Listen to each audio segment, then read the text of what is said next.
Saturday in Nashville, our own John Kruk joined country music stars Tug McGraw and Faith Hill for an event called Stepping Up to the Plate. A whole weekend of All-Star Kids baseball benefiting the Tug McGraw Foundation for people living with brain tumors.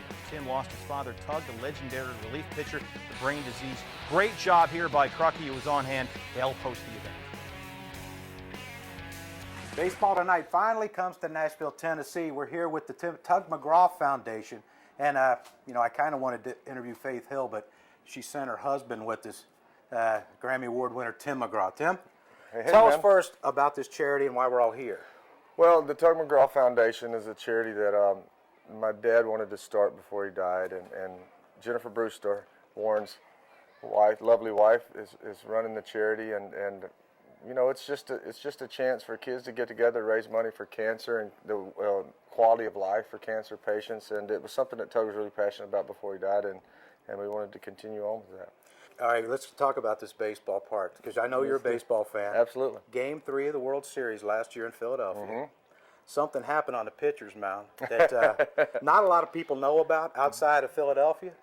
Can you tell us what happened? Well, I was going to the ball game and got invited to go and walk out and present the game ball, and before I left, I got to thinking, that it would have been great if Tug could have been here to see the Phillies go back to the World Series, and I thought, well, he can, because I had some of his ashes in a little thing that I had at the house, and so I kind of stuck them in my pocket, and I didn't know if I would have the nerve to do it or not. But when I walked out on the mound, I had it in my pocket, and I kind of discreetly as I could opened it up and poured him out on the mound. So he was part of the World Series. I was told that you were a great athlete.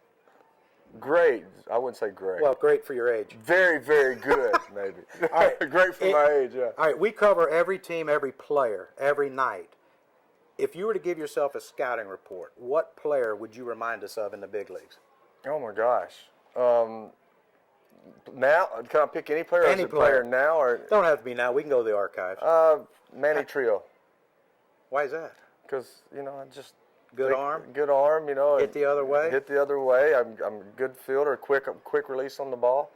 So you were second baseman? Yeah. Second base and shortstop. Played a lot of shortstop, too. Shortstop. You're not Larry Boa? No, Larry's a little meaner than I was. Yeah.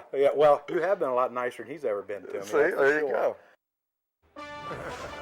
Thanks to Krucky and everybody involved, Tim and Faith Hill. Bottom 9, Royals and Twins. Kadire has a chance, winning run on second, 3-2, 2 outs, but they get out of it. Willie Bloomquist, 3 for 5 with a home run there, going extras in Minnesota. A final in St. Pete now.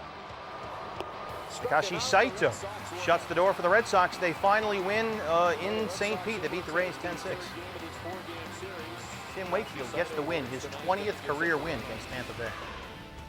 When we come back, it's that time of the week. What is the deal with Randy Johnson? What's so unusual about his march to 300 career wins? Tim tells us it's the latest edition of Kirk Gems. They are coming in hot off the presses. And these were the most unhittable pitches we saw on Saturday. Remember, that's not filthy. That's nasty.